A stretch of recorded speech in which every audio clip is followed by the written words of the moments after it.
Hello tout le monde et bienvenue sur Changement de Cap. Moi c'est Indy, votre hôte. Je suis filmmaker et je suis également passionné de voyage, de randonnée et fervent défenseur de la croissance personnelle. Dans ce podcast, nous partons à la découverte de voies alternatives menant à l'indépendance, l'épanouissement et à un équilibre de vie idéal. Ensemble, nous écouterons des récits de personnes qui ont osé faire le grand saut, nous recueillerons des conseils avisés et nous plongerons dans des réflexions qui résonnent. Que votre but soit de réinventer votre parcours professionnel, de marier passion et carrière ou simplement de mener une vie plus enrichissante, Changement de Cap est là pour vous guider et vous inspirer. Venez, embarquez avec moi dans cette aventure. Alors bonjour chers auditeurs, bienvenue dans ce nouvel épisode de mon podcast qui s'appelle Changement de Cap. J'avais choisi ce nom parce que justement ce podcast il est destiné à toutes les personnes qui ont envie de changer de cap dans leur vie ou qui ont juste envie de réaliser certains rêves et qui peut-être s'empêchent de le faire. Donc voilà, aujourd'hui je suis avec Alma, un très bon ami qui est accompagnant dans le bien-être, un coach sportif et qui vit aussi de sa passion, aider les gens.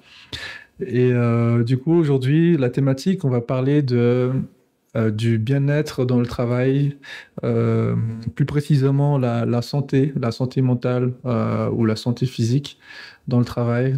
Ça, je pense que ça touche tout le monde dans tous les domaines. La place même du bien-être lorsqu'on fait un métier. Puis voilà, donc Alma, je suis hyper content de t'avoir aujourd'hui sur ce podcast. Je suis ravi de pouvoir échanger avec toi sur cette thématique et même partager un petit peu ton expérience avec les auditeurs. Tout d'abord, est-ce que tu peux en quelques mots te présenter et dire un peu ce que tu fais ? Bah écoute, c'est un plaisir d'être ici et je te remercie vraiment parce que c'est un petit espace où on ouvre le dialogue et en fait on peut échanger et parler de nos points de vue et ça c'est hyper cool.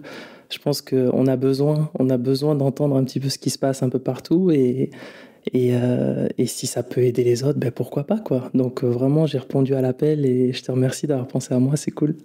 C'est cool. Okay. Tu peux nous dire un peu ce que tu fais? Parce que je t'ai présenté comme quelqu'un qui travaille dans le bien-être, aussi, peut-être aussi dans le médical. C'est ça, c'est un grand mot. C'est un grand mot. Puis coach. Je sais que tu as beaucoup de cordes à ton arc. Ouais, c'est pas comme ça qu'on dit, non? Cordes à ton arc? Ouais, je crois que ça passe. Hein. Je crois que ça passe. Tu dois mieux parler que moi, tu vois. En fait, en gros, on a souvent l'habitude d'avoir des étiquettes. On nous appelle le thérapeute, le coach, le ci, le là. Véritablement, en fait, moi, je pense que je suis quelqu'un qui me suis posé beaucoup de questions depuis tout petit. Et aujourd'hui, j'accompagne, j'aide dans la mesure du possible les personnes qui ont été un peu ou du moins moi je me revois un petit peu avant en galère et ensuite il y a tout un parcours qui s'est mis en place, j'ai compris certaines choses, ça veut pas dire que j'ai tout compris parce que je continue d'apprendre et aujourd'hui j'aide les gens qui étaient en tout cas dans la position dans laquelle j'étais un peu plus tôt. Je sais pas si ça se dit. Oui, on peut tout dire ici. Okay, on peut tout dire, on est libre. Ouais. Non, mais c'est en fait en gros, je suis accompagnant et je pars du principe que j'observe le corps dans sa globalité, dans l'aspect physique des choses, tous les dysfonctionnements que l'on peut avoir. Ça, c'est ma partie coach sportif et il y a le dysfonctionnement, je dirais, émotionnel. Et en gros, on lit tout ça. Et ça, c'est ma partie professionnelle dans une méthode que je fais, méthode de soins qui s'appelle la méthode énergétique globale du corps. Et en gros, l'objectif, c'est d'essayer d'aller à la cause des problématiques. C'est de comprendre quelque part... Tu vois, je prends une problématique comme étant, quand tu vois dans une casserole l'eau qui bout, ça c'est la problématique. Et en fait, généralement, on va essayer de prendre des médicaments ou essayer de comprendre autour de la problématique. Donc ça veut dire éteindre les bulles. Mais les bulles, elles continueront tant que la flamme, elle est toujours allumée, tu vois. Donc mon travail, c'est de comprendre cette flamme. De pas l'éteindre forcément parce que si tu l'éteins il n'y a plus rien, mais c'est d'essayer de comprendre cette flamme et de la jauger, tu vois, d'essayer de voir en fait à quel moment est-ce qu'elle peut faire du mal et à quel moment est-ce qu'elle peut être bénéfique, tu vois. Je suis pas dans ce truc de dire c'est bien, c'est pas bien. Non, je pars du principe que tout ce qui ne va pas et chaque dysfonctionnement va être un message. Et un message qui peut permettre peut-être d'aller mieux demain. Donc, je ne mets rien à la poubelle, tu vois. De toutes nos expériences, qu'elles soient positives ou négatives, je ne mets rien à la poubelle. Je pars du principe que tout est utile, tu vois. Ouais. Et que souvent, pour aller mieux, il faut comprendre aussi les galères, il faut comprendre le fond, il faut comprendre tout ça. Et ne pas mettre ça à la poubelle parce que après, ça fait partie de ton histoire. C'est ce qui fait la personne que tu es. Et voilà, en gros, je sais pas si je me suis bien exprimé, mais quelque part, voilà, mon travail, c'est de prendre un individu dans la globalité et de comprendre qu'est-ce qu'on fout sur cette terre, quoi. Qu'est-ce qui fait du sens. C'est un petit peu le résumé, quoi. C'est beau. C'est beau. Donc, en quelque sorte, tu aides quand même les gens aussi dans leur développement, à prendre soin d'eux et à comprendre un peu tout ça. Tout ce qui est lié en fait, à leur bien-être, à leur personne. Tout à fait. Mais aujourd'hui, c'est quelque chose que tu aimes faire. Enfin, tu prends du plaisir à aider les gens dans ton domaine, dans tous tes domaines. Je pense que c'est très particulier parce que tu vois, on va dire, est-ce qu'on prend du plaisir dans ce qu'on fait parce qu'on peut l'identifier peut-être comme un boulot ou quoi que ce soit, mais en fait, ça fait partie de ma vie. Donc, en fait, c'est pas tant est-ce que je prends plaisir ou pas, c'est que je vis pleinement tout ce que je fais. Et comme je vis pleinement tout ce que je fais, comme j'essaye de mettre un maximum de sens, tout ce que je mets en place dans ma vie, ça fait du sens, quoi. Et si ça fait pas de sens, je passe mon chemin, j'essaye de faire autre chose, tu vois. Mais dans l'immédiat, je suis dans une position où j'ai décidé d'accompagner les gens, d'accompagner en tout cas les gens qui ont besoin d'être accompagnés. Parce que je suis pas un marabout, hein. Je suis pas là pour expliquer la vie à tout le monde, tu vois. Mais pour les personnes qui en tout cas ont besoin je dirais je sais pas si je peux dire de mon expertise, mais en tout cas de mes connaissances, je suis présent. Et en même temps, c'est là où je dis que c'est pas vraiment... c'est une vocation, c'est que finalement, ce que je fais avec les autres, c'est ce que je fais avec moi-même. Donc, c'est toujours une notion de boomerang, quoi, tu vois. C'est que généralement, les gens qui viennent à moi, c'est des gens qui me font évoluer. Et ça, depuis maintenant des années, quoi. C'est la direction que j'ai décidé de prendre. Trop bien. Et comment t'en es arrivé à faire tout ça? Parce que est-ce que tu as toujours été entrepreneur quel a été ton background avant d'arriver à faire tout ça aujourd'hui? Alors, je sais pas si quelque part c'est quoi être entrepreneur pour toi? C'est une très bonne question en fait. Pour moi, entrepreneur, c'est quelqu'un qui... C'est une très bonne question. Mais c'est vrai, c'est important. C'est vrai que c'est un mot qu'on utilise assez souvent. Si on pousse l'idée, je suis entrepreneur, mais je gère absolument pas du tout les finances, je gère absolument pas du tout l'administratif. Et tu vois, et généralement on m'a dit, pour être entrepreneur, il faut maîtriser tous ces trucs-là. Et en fait, moi, je délègue tout, tu vois. Oui, entrepreneur, pour moi, c'est déléguer aussi. C'est vrai que moi, le sens d'entrepreneur pour moi, alors peut-être qu'il faudra me dire si c'est faux. C'est vrai qu'à l'époque, quand j'entendais entrepreneur, pour moi, c'est quelqu'un qui a une entreprise ou qui, comme tu dis, qui gère des finances, qui gère beaucoup de choses. Mais aujourd'hui, même dans ton activité, tu dois gérer une certaine partie administrative. Mais pour moi, entrepreneur, c'est quelqu'un qui gagne sa vie de lui-même, quelqu'un qui est indépendant financièrement. Pour moi, c'est un entrepreneur. C'est qu'il a compris comment travailler et être autonome dans ce qu'il fait. Pour moi, c'est ça. Donc pas avoir de boss, quoi. Pas avoir de boss. T'es pas de boss, t'es entrepreneur. Peut-être que je me trompe. Je suis ça. J'ai pas de boss. T'as pas de boss. Ça, c'est stylé. C'était en tout cas un objectif, tu vois. Ouais. En tout cas, je suis arrivé à ça, Donc, c'est trop bien. Et donc, avant d'arriver à ça, je pense qu'à un moment donné, t'as vécu différemment. Et peut-être t'as même été salarié. Comment était ta vie avant et comment t'es arrivé à ce que tu fais aujourd'hui? Alors, je pense qu'il faut même aller au-delà même du travail. Je pense que j'étais un petit gars qui était à contre-courant, tu vois. Je posais beaucoup de questions et Et en fait, j'avais pas de réponse. C'est pas tant que je voulais absolument des réponses, mais c'est qu'on m'envoyait balader, tu vois. Il pose trop de questions, celui-là. Et du coup, bah, j'étais un aventurier, je testais tout. Mais j'étais à contre-courant. Je faisais un petit peu tout ce que personne ne fait, tu vois. Donc, je suis rentré dans les sports extrêmes. Je suis allé dans l'extrême, en fait, un peu. Et ensuite, bah, tu vois, je dirais pas un échec scolaire parce que ça serait un trop grand mot, mais ça avait pas de sens. Je comprenais pas l'école, tu vois. Et je comprenais pas que tout le monde réussissait et que moi, je pataugeais et ça avait vraiment pas de sens, tu vois. Donc, un petit peu perdu comme ça. Et je pense que le sport m'a aidé, tu vois, les arts martiaux principalement, les sports de combat, tout ça, ça m'a aidé parce que j'avais quelque chose à l'intérieur à extérioriser que je ne comprenais pas, hein, tu vois, que je dirais pas qu'aujourd'hui je comprends, mais que j'ai réussi à dompter, tu vois. Et en fait, je te la fais très court, mais à un moment donné, en tout cas dans le milieu dans lequel j'ai grandi, si tu fais pas d'études, ben en fait, tu es un petit peu voué à pas faire grand-chose, tu vois. Et moi, j'avais le décor un peu où il faut que tu sois salarié, il faut que tu gagnes bien ta vie, il faut que ça soit confortable, que tu sois en sécurité. C'était un petit peu tout ce truc-là. Même si j'étais dans une famille où ça partait un petit peu quand même dans tous les sens. Il n'y avait pas vraiment de code bien défini, mais c'était plutôt ce que la société me présentait. Et à un moment, je me suis dit, bon, écoute, enfin, non, même au-delà de ça, j'ai eu un accident de voiture. J'ai eu un accident de voiture, j'étais animateur, tu vois. Et en fait, j'ai eu un accident de voiture qui a fait qu'à un moment, bah, le sport, c'était de côté. Donc, je pouvais plus, j'ai cassé le fémur, en fait. Et du coup, je pouvais plus faire de sport de combat, je pouvais plus faire tout ça. Et donc, j'avais plus mon moyen de me défouler. Et, euh, et en fait, il y a plein de choses qui se sont mises en place dans ma tête. Et je me suis dit, écoute, les études, ça va pas. Il y a que le sport que tu aimes. Mais dans le sport, véritablement, c'est compliqué de gagner sa vie. Tu vois, il n'y avait pas autant de coachs sportifs, tout ça à l'époque. Donc, pour moi, c'était de la science-fiction. Et ben en fait, ce qui s'est passé, c'est que la personne qui, je dirais, gagnait bien sa vie et qui ramenait une forme de sécurité dans la famille, c'était mon père et lui, il est rentré à l'armée.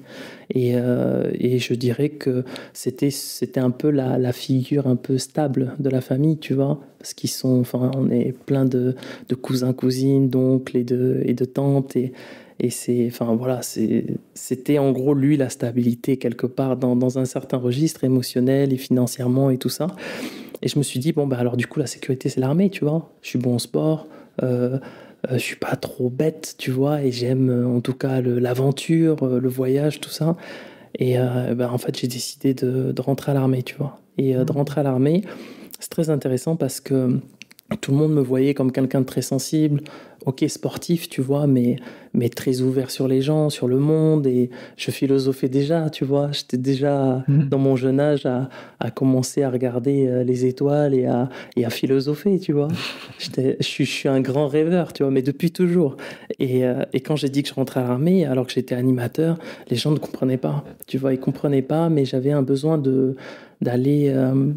je pense que c'était une notion de besoin de reconnaissance, mais pas de reconnaissance regardez-moi. C'était un besoin de devenir quelqu'un. Je ne savais pas ce que c'était devenir quelqu'un, mais je pensais que par l'image de mon père, il fallait que j'ai une figure de stabilité. Mhm. Mais je ne dis pas que... Enfin, en tout cas, c'était voilà, cette figure-là.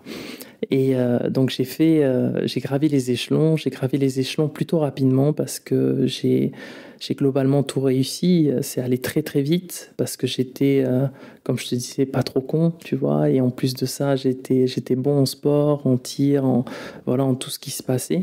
Parce on pense que l'armée, c'est très... tu sais, souvent on dit, ouais, euh, je suis...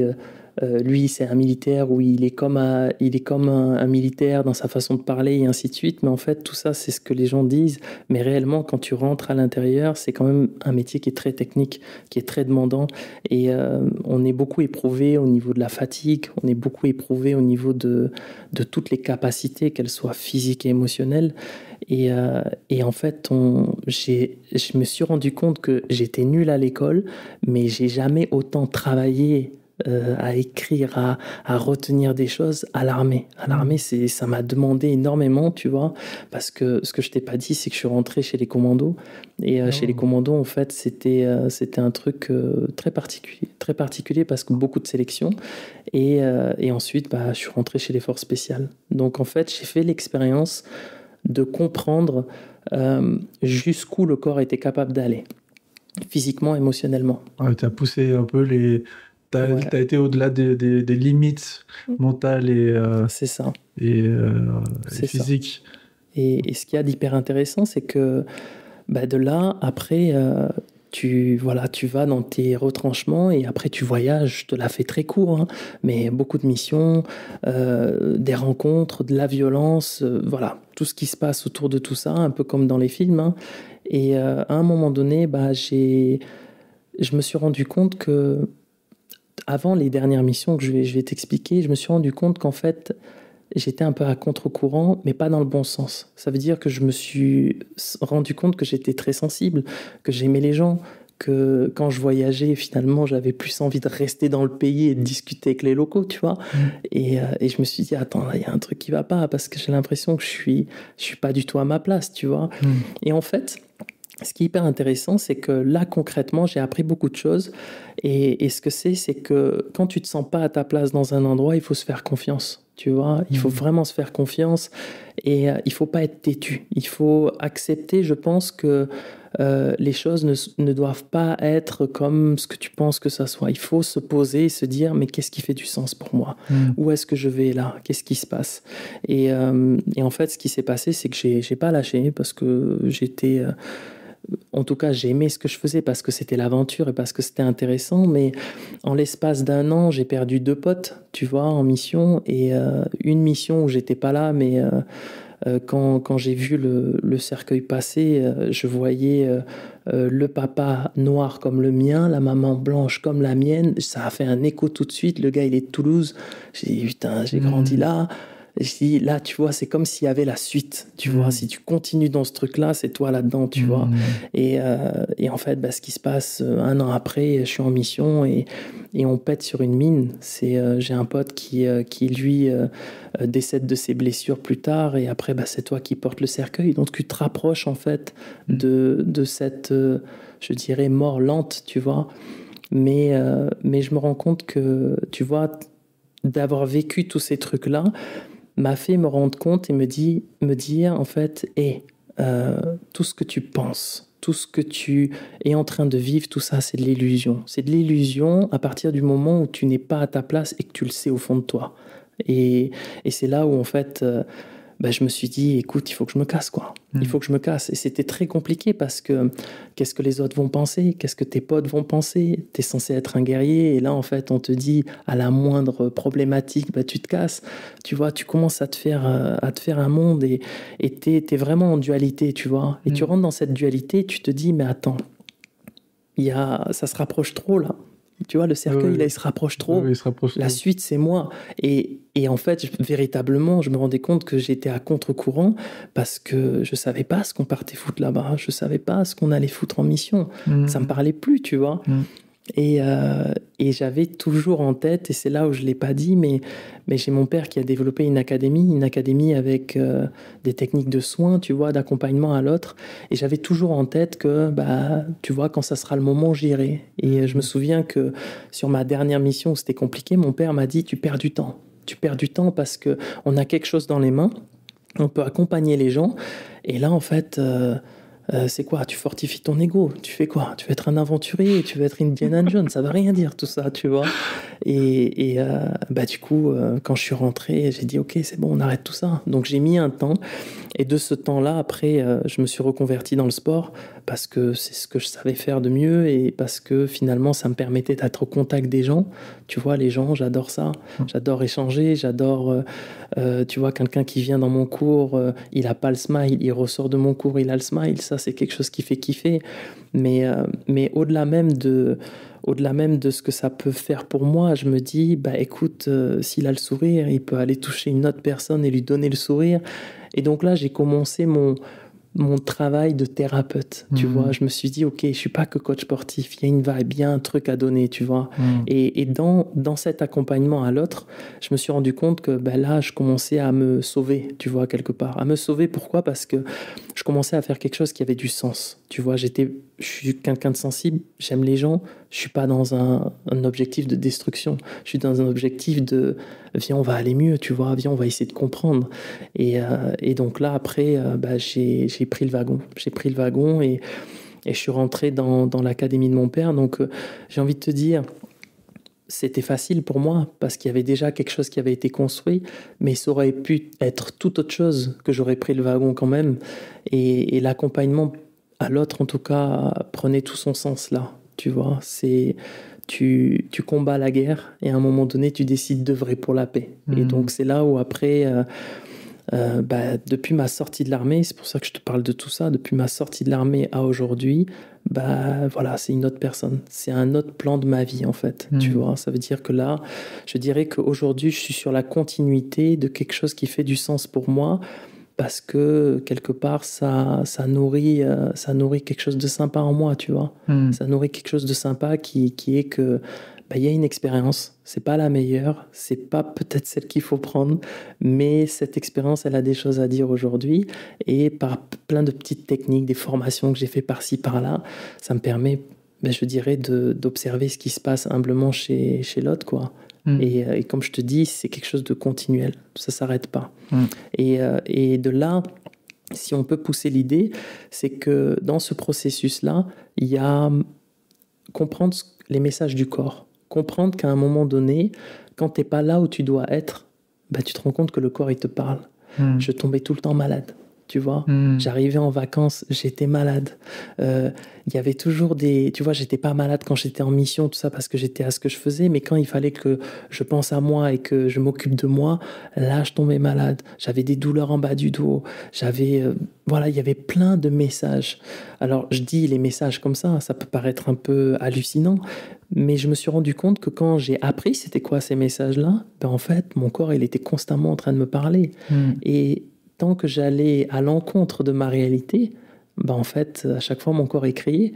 Et je dirais qu'aujourd'hui, j'ai jamais été en aussi bonne santé sans forcément prendre des médicaments et sans forcément tout le temps faire, tu vois, tous ces remèdes miracles qu'on peut te donner. On va te dire, médite, ta vie, ça sera mieux.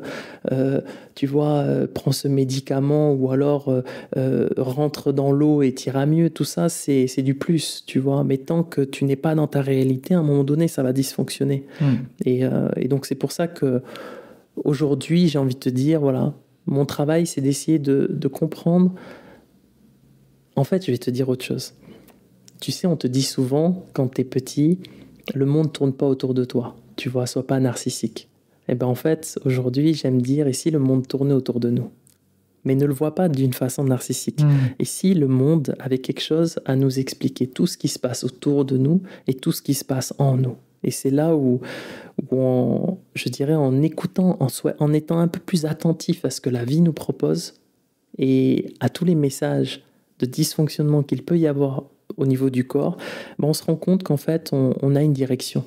On est constamment en train de chercher des réponses dans les livres, dans des vidéos, dans des ci, dans des là, alors qu'en fait, on a tout en nous.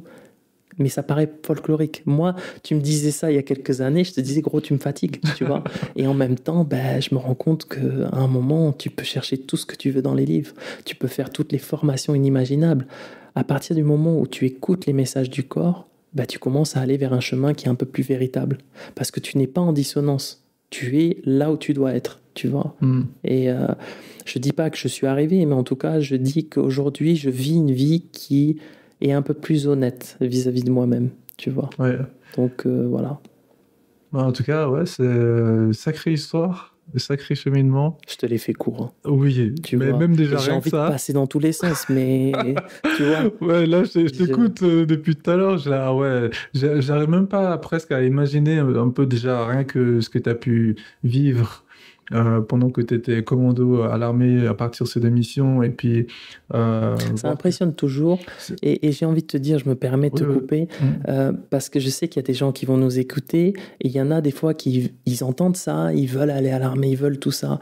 Mais il faut comprendre que c'est pas comme dans les films, parce que là, tu sens les odeurs. Tu vois de tes propres yeux, il y a une atmosphère, c'est pas la même chose.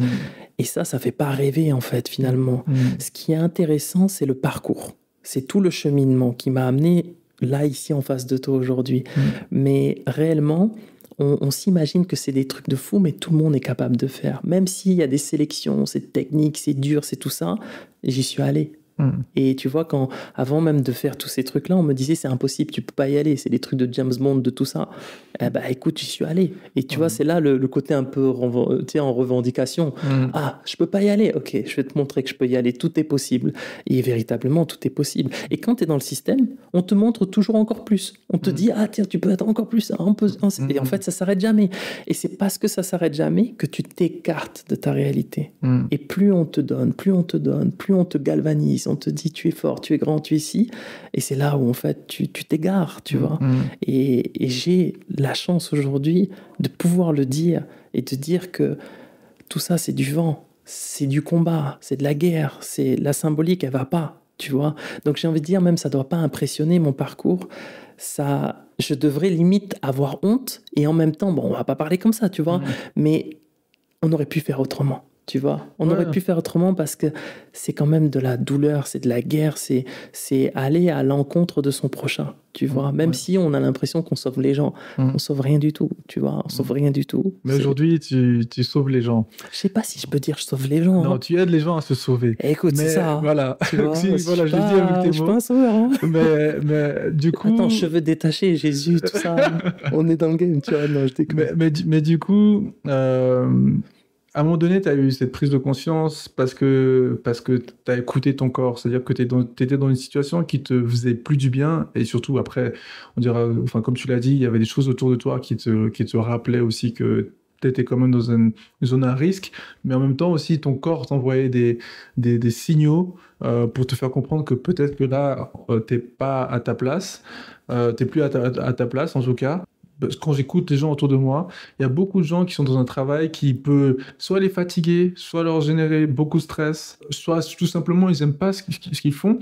Quelle est l'importance de s'écouter qu'on a des tels signaux? Parce que des fois même on n'est peut-être pas capable, c'est pas qu'on les écoute pas, c'est peut-être juste qu'on les entend pas, tout simplement. Parce que je pense que tu dois aussi voir des gens en séance qui ont aussi qui vivent certaines difficultés dans des situations de travail. Beaucoup. J'abuse. Hein. Allez, 60% de la population. Wow. On est... et je suis gentil, franchement, je suis gentil. Je sais que là, il y en a qui doivent m'écouter, là, mais je suis vraiment gentil. Et je veux vraiment pas rentrer dans une forme de polémique, tu vois. Mais honnêtement... on ne sait pas pourquoi est-ce qu'on fait les choses. Je le dis souvent, on ne sait pas pourquoi est-ce qu'on fait les choses. Je vais te donner quelques exemples parce que c'est un peu la maladie d'aujourd'hui, c'est le burn-out, tu vois. Et en fait, on se rend compte que, je ne te prends pas un exemple concret, je vais te parler globalement. Quand on est dans cette notion de burn-out, ça peut être à la fois parce qu'on aime son travail ou peut-être parce qu'on n'aime pas du tout son travail, mais il y a un truc qui fait qu'à un moment donné, on s'oublie. Et dans le « on s'oublie », c'est qu'on est dans quelque chose qui est à l'excès.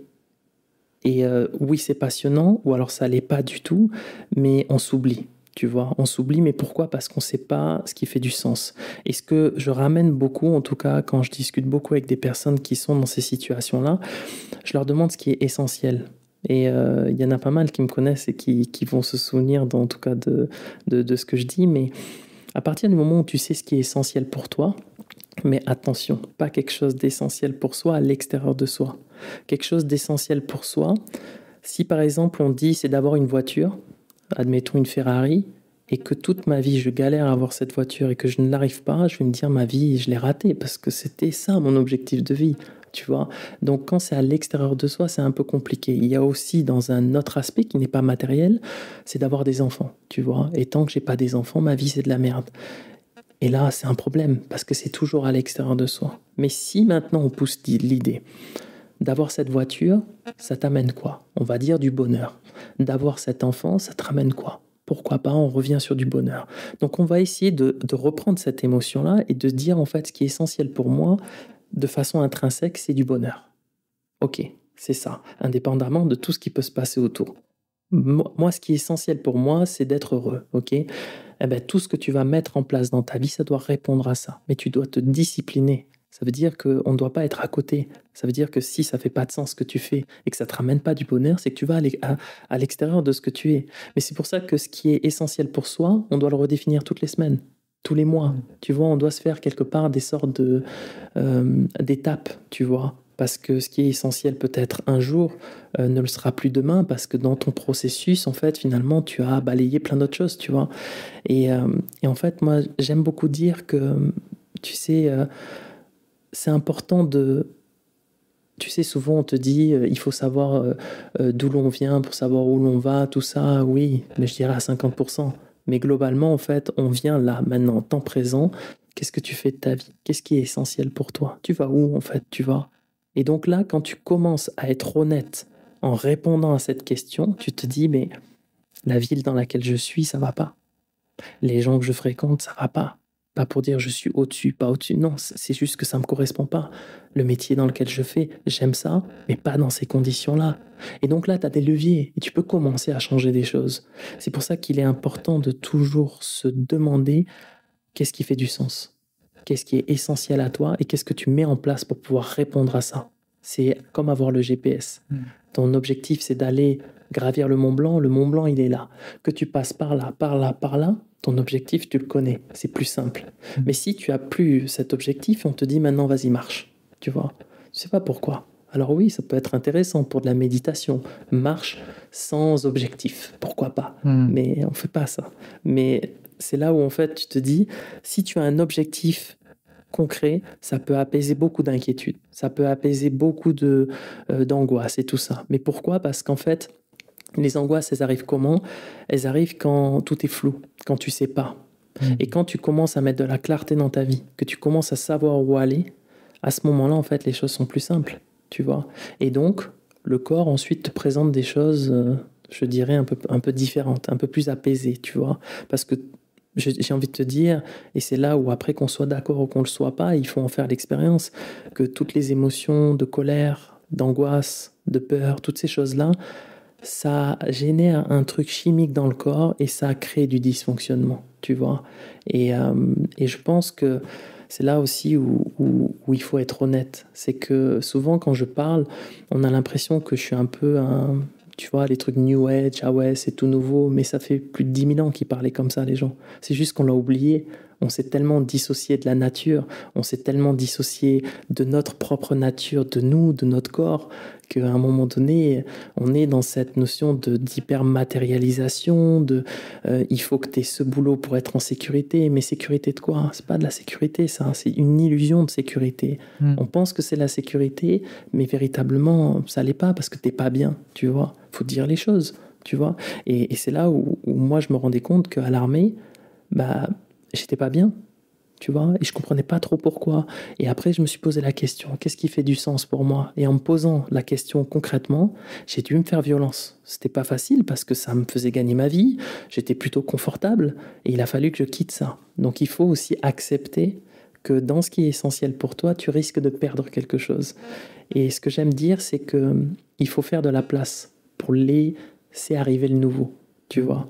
Si par exemple, là, je suis là, en train de parler, et qu'il y a quelqu'un qui a quelque chose d'intéressant à dire, il faut que je sorte de là pour que la personne elle vienne, tu vois. Mais il faut faire de la place.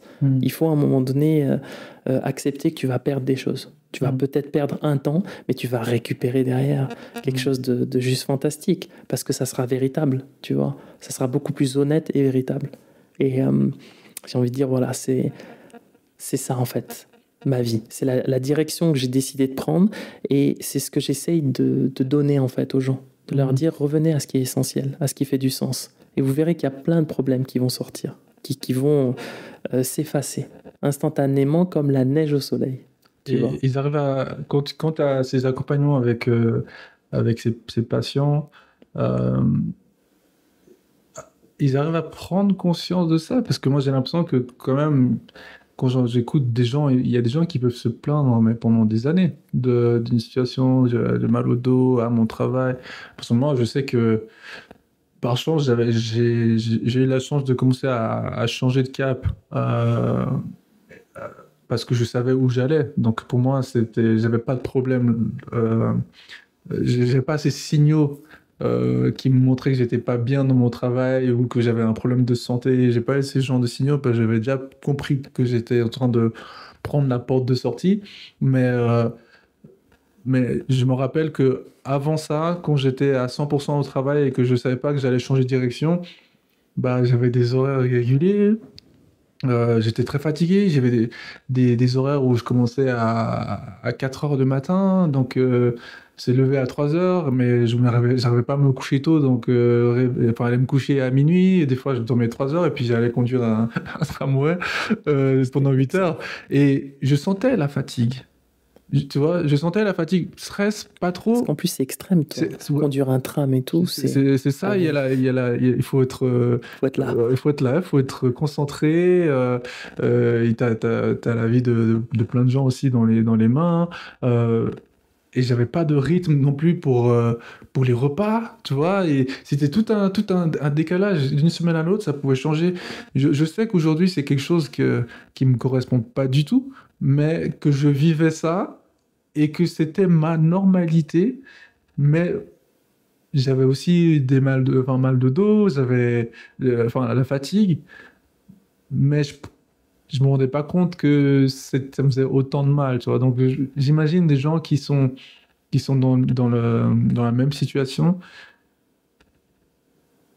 Est-ce qu'ils arrivent à vraiment prendre conscience que ça a un lien? Une fois que tu les accompagnes, tu leur dis tout ça, est-ce qu'ils arrivent à prendre conscience et puis ils peuvent commencer à créer le changement autour d'eux ou dans leur travail ou pas? Tu sais, quelqu'un va venir te voir et va te dire j'ai envie d'arrêter de fumer, tu vois. On connaît ces gens, tu vois. Ouais. Et les trois quarts, ils veulent pas arrêter de fumer, tu vois. Consciemment, ils veulent. Mais il y a un truc qui est plus fort qu'eux qui fait qu'ils n'arrêtent pas. Mais parce qu'en fait, fumer, c'est la conséquence de quelque chose, tu vois. Mais c'est la conséquence de quoi? Faut aller à la cause. Mais souvent, la cause, elle fait mal, tu vois. Et comme elle fait mal, on n'y va pas, à juste titre, tu vois. Et c'est là où en fait, il est important de comprendre cette notion de loi universelle qui est de la cause à effet. Qu'à chaque fois, il y a quelque chose, et ce quelque chose, il est quand même initié de trucs peut-être beaucoup plus lourds, tu vois. Donc, quand les gens ils viennent me voir, ça ne veut pas forcément dire qu'ils vont guérir ou qu'ils vont aller mieux, tu vois. Parce qu'en fait, aller bien, c'est un choix. Je vais te poser une question. Tu vois, je reviens de Bali, tu connais très bien Bali, il y a des gens qui galèrent là-bas. Ouais.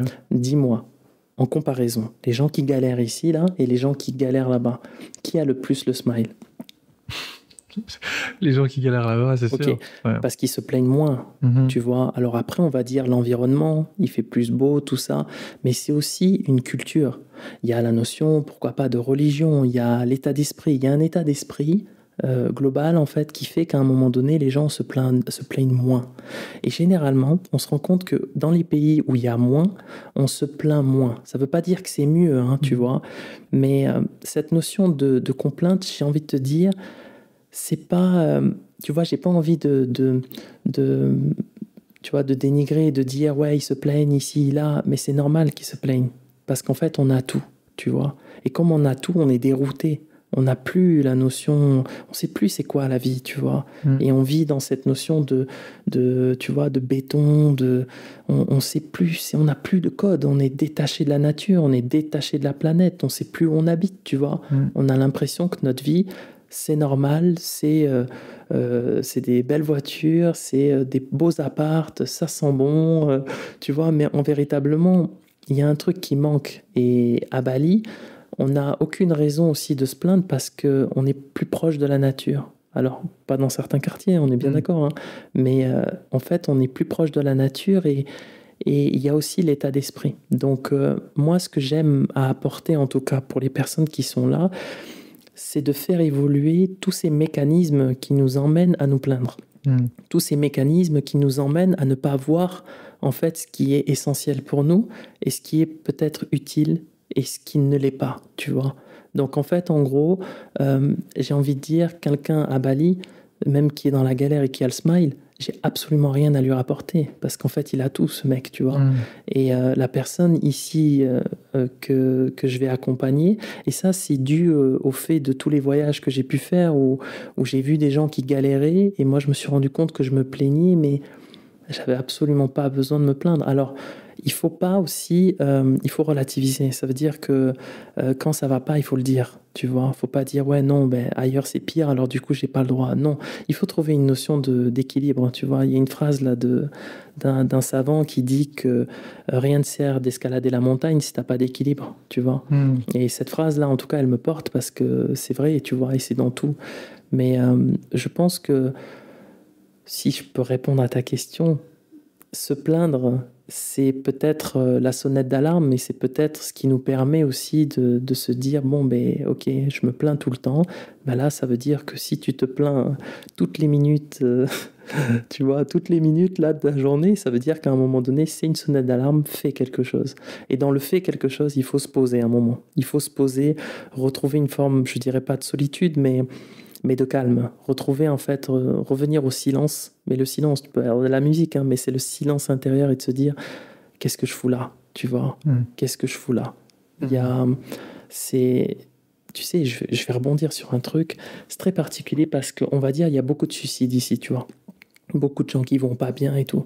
J'ai mis le pied à Bali et je me suis lié d'amitié avec un pote et tout, et eux, ils ont les infos en direct, tu vois. Et il y a un gars là-bas, en fait, qui s'est suicidé, tu vois. Donc en fait, ça, c'est partout. Il y a des gens qui vont pas bien partout, tu vois. Donc j'ai peut-être pas pris le bon exemple, mais dans l'immédiat, on se rend compte qu'il y a quand même l'aspect culturel, l'aspect pourquoi pas religieux, l'aspect d'état d'esprit qui a un impact énorme, tu vois. De comprendre qu'à partir du moment où en fait, si t'es pas là où tu dois être, il y aura un dysfonctionnement quel qu'il soit, tu vois. Et tu vas même attirer à toi des gens qui seront en écho à ça. Donc si tu es en colère, tu vas attirer des gens qui vont renforcer ta colère. Si tu es dans des peurs, dans des angoisses, eh bien, tu vas croiser des gens qui vont fortifier tes angoisses. Donc c'est pour ça que c'est très large, c'est très vaste, et il faut des heures pour philosopher autour de tout ça. Ça prend du temps, mais en même temps, les choses peuvent se faire très rapidement. Tu vois, c'est une histoire de déclic. Tu vois, c'est comme tu peux jouer au tennis, par exemple, et tu joues, et à un moment, ben, tu te rends compte que c'est plus dans cette position que je peux faire un truc stylé, tu vois. Donc il faut juste un déclic, et c'est comme tout. Et je pense que j'ai eu la chance. Je dirais que je suis un chanceux. J'ai eu la chance d'avoir des déclics, tu vois. Pas qu'un, des déclics. Parce que ça veut pas dire que tu as un déclic, ça y est, tu as tout compris. J'ai rien compris. Et j'accepte de ne rien savoir parce que ça me permet de pouvoir ouvrir le champ des possibles, tu vois. C'est pour ça que je te posais ces questions. Je me suis dit, est-ce qu'il y a quelque chose qu'on peut dire ou on peut faire pour ces personnes qui prennent conscience? Mais en fait, ça doit venir d'eux. À un moment donné, il faut qu'ils prennent la décision de, ok, bah, je veux faire quelque chose pour moi. Et il faut que je le fasse maintenant. C'est délicat parce que on a grandi dans un univers où la société nous impose beaucoup de choses, tu vois. Et dans ce qu'elle nous impose aussi les notions de peur si tu n'as pas, tu vois. Il y a cette notion de si tu fais pas, qu'est-ce qui se passe si tu n'as... Enfin, tu vois, on est beaucoup dans ce truc un peu matériel, tu vois. Mais je pense que c'est difficile. C'est difficile. Tu sais, le nombre de personnes qui m'a dit mais t'es un ouf, pourquoi tu pars de l'armée, tu vois. T'as la sécurité, t'as tout ce que tu veux. Mais c'est drôle parce que la sécurité, en tout cas en France, dans l'armée dans laquelle j'étais, et la sécurité que j'ai trouvée juste en étant coach sportif en Suisse, je me dis, putain, ils sont pas au courant, les gars, tu vois. Tu vois, si on parle de cette sécurité financière, tout ça, ils sont pas au courant, les mecs, tu vois. Et donc c'est là où tu te dis, non, on est dans cette notion toujours de peur. Moi, j'aime dire qu'il y a deux fréquences dans la vie. En tout cas, il y en a plusieurs, mais il y en a deux qui sont primordiales, qui sont celle de la peur et celle de l'amour. Et celle de la peur, elle est très costaud. Elle est très costaud, mais c'est celle qui nous permet aussi d'avancer. C'est celle qui nous permet d'être vigilants aussi, tu vois, et de ne pas être trop déconnecté de cette planète. Donc c'est trouver une notion de juste milieu. Et si on est trop dans la peur, on ne rencontrera pas l'amour. parce qu'on sera toujours dans trop de méfiance, dans trop de choses comme ça. Et c'est le même principe pour le métier, c'est le même principe pour la direction de ta vie. Tu vois, j'ai un pote qui est parti là, hier en Afrique. Tu sais, le nombre de personnes qui m'expliquaient que l'Afrique, c'est dangereux, l'Afrique, c'est des Zoulous, Zoulou, j'ai envie de te dire, tu vois, ils le rendent péjoratif. S'ils savaient c'était quoi cette culture, les gens s'agenouilleraient et diraient, tu vois, écoute, respect les gars, tu vois. Il y a un truc qui est juste fantastique en Afrique, et pourtant, on continue de générer des peurs autour de l'Afrique, tu vois. Mais si on écoute tout ça, en fait, on n'ira pas en Afrique. Et je me rends compte que mon pote, lui, il y est allé, il avait des peurs, tu vois. Il avait des peurs, mais c'est normal parce qu'on nous les inculque. Et là, je vais pas te mentir, le gars, il va pas revenir. Il va pas revenir. Il va dire, ah non, mais en fait, on nous a menti, les gars, tu vois. Non, et donc, c'est là où quand tu passes au-delà de la peur, tu arrives à ouvrir le champ des possibles et à découvrir quelque chose que, en fait, on t'a dit, mais le on t'a dit, ça va rien dire tant que tu ne l'as pas vécu. Vis-le, après on discute, tu vois. C'est ce que j'ai fait, hein, tu vois. Pour en arriver à la vie que j'ai, il a fallu que je me sécurise. Tu vois, je vais pas faire le mec qui je sais tout. Non, je suis sorti de l'armée, écoute, là, il faut payer les factures, les gars, tu vois. Et donc, voilà, moi, c'était coach sportif. Et coach sportif, ça continuait, en tout cas, ma direction. Et ça m'a permis, à un moment donné, de poser des choses. Tu vois, et de là après je me suis dit ok, c'est le moment de monter son cabinet, et là il faut se faire confiance, passer au-delà de tout ce qui est dans le registre de la légitimité, de est-ce que je vais être assez bon, tous ces doutes, toutes ces inquiétudes, il faut y aller. Tu vois, et je le vois parce que je forme des gens qui après doutent, ils ne savent pas, mais en fait c'est normal, ça fait partie en fait, c'est normal parce qu'on est dans une société qui est forte, qui est dure, qui est, j'ai envie de dire, remplie de barrières, tu vois. Et franchement, je vais te dire, hein, il y a quelques années, c'était un peu utopique si je m'entendais parler, tu vois. Mais je t'assure, en tout cas, moi je le vis aujourd'hui. Je le vis aujourd'hui parce que j'ai pas lâché, je suis allé au fond des choses. Et je suis encore plein de doutes, je suis encore plein de peurs, tu vois. Mais petit à petit, je continue de monter, j'avance. Et là, je mets les pieds à Bali et je me dis, oh putain, mais en fait, je suis devenu les mêmes que j'essaye d'accompagner en étant là, parqué dans mon truc. Je me dis, mais en fait, il faut que j'ouvre le champ des possibles. Ça veut pas dire que Bali est la solution. Non, ouais. Parce que ça serait même peut-être une fuite si tu sais pas pourquoi tu y vas. Mais c'est de se dire, en fait, non, il faut aller là où tu sens que ça vibre pour toi. Il faut que tu ailles là où tu sens qu'il y a moins de résistance, où c'est plus facile, où tout est plus léger, où il n'y aura pas le jugement facile, tu vois. Non, on va pas te juger, tu es un être humain, tu es là, tu vis, c'est intéressant ce que tu fais, ça ouvre le champ des possibles, et on va faire du surf, et on va faire un peu de moto, et en même temps on va méditer avec un pote, et tu te dis, ok, là on commence à discuter, tu vois. Mais ici, c'est possible, mais c'est dur, tu vois. C'est possible, mais c'est dur parce que cette société, elle a beaucoup de résistance. Je le vois, elle a beaucoup de résistance parce que, tu sais, tous les messages que je peux recevoir, alors je dis tout, c'est pas non plus, j'abuse, hein, mais je reçois des messages pour me faire passer, pour me faire douter, pour me faire passer pour un ouf, tu vois. Et c'est là où j'ai pas besoin de convaincre, tu vois. Moi, je sais, ça fonctionne pour moi. Si t'aimes, tu écoutes. Si t'aimes pas, t'écoutes pas, mais tu vois, j'ai pas envie de rentrer en conflit, c'est compliqué. Cette société est en résistance. Et elle est en résistance parce qu'il y a beaucoup de peur. Tu vois, il y a beaucoup de peur, beaucoup de choses. On pourrait parler de plein d'autres sujets, hein, mais la peur, c'est compliqué. Et à partir du moment où, si on te dit, ok, bon, la peur me paralyse, mais commence à te sécuriser, commence à mettre des trucs qui t'écartent un petit peu de la peur. C'est pas jour-nuit. Si tu fais jour-nuit, si, admettons, tu fais un travail, tu es en banque, et là, tu commences à aller vendre des cailloux sur la plage, c'est trop violent, le truc, tu vois. C'est trop violent, ça. On peut le faire, hein. Il n'y a pas de problème, il y en a qui le font. Et c'est fantastique, parce qu'après, on parle de leurs histoires. Mais ils ont une force de caractère, ces gens-là. C'est difficile. Mais la plupart des gens, je dirais comme moi, je me place dedans, on a besoin que ça soit progressif, tu vois. Et dans ce côté progressif, on place des billes. Et on ne lâche pas ce qui est essentiel pour nous. C'est toujours en direction. Tu vois, c'est toujours la direction. Et plus tu avances, et plus tu commences à mettre. Et à un moment donné, tu te souhaites la bonne année, et tu regardes ton année, et tu dis, oh, il s'est passé plein de choses, les gars, tu vois. Et donc, c'est là où après, je pense qu'on peut commencer à discuter et à kiffer, quoi. Trop bien. Bon, en tout cas, je pense que c'est une très belle note pour finir ce podcast. C'est le champ des possibles. Ce que j'ai retenu, c'est vraiment très bien. Ouvrir le champ des possibles, pour moi, c'est ce que je dis toujours. Faut rester en mouvement, faut se créer des opportunités, et puis il faut pas avoir peur du changement. Et je pense aussi qu'il faut aussi sortir de sa zone de confort. Et voilà. Mais en tout cas, c'était hyper intéressant d'avoir ces discussions avec toi. Ne pas fortifier la peur. Ne pas fortifier la peur. Même si la peur, elle est là. Ce serait, on n'est pas humain si on n'a pas peur, tu vois. Elle fait partie de notre vie. Mais il faut trouver les mécanismes qui nous permettent de se libérer petit à petit de cette peur. C'est ça. Tu vois. Exactement. Et on commence petit à petit, tu vois. Exactement. Et ça se passe. En tout cas, merci d'avoir été là avec moi aujourd'hui et d'avoir partagé ton histoire avec moi et les auditeurs. J'espère que ça pourra inspirer d'autres personnes, et j'en suis sûr, qui sont peut-être dans la même situation, ou peut-être qui doutent, et peut-être qui ressentent des signaux, mais qui ne comprennent pas trop ce que c'est. Mais en tout cas, voilà, si vous nous écoutez, puis vous ressentez que vous n'êtes plus à votre place, n'hésitez pas à prendre un peu de recul et à essayer de comprendre ce qui vous arrive. Et peut-être qu'il y a des changements à opérer dans votre vie. Et puis voilà, en tout cas, j'espère que vous allez profiter de chaque jour pour mettre une petite pierre sur le chemin de votre changement ou votre changement de cap.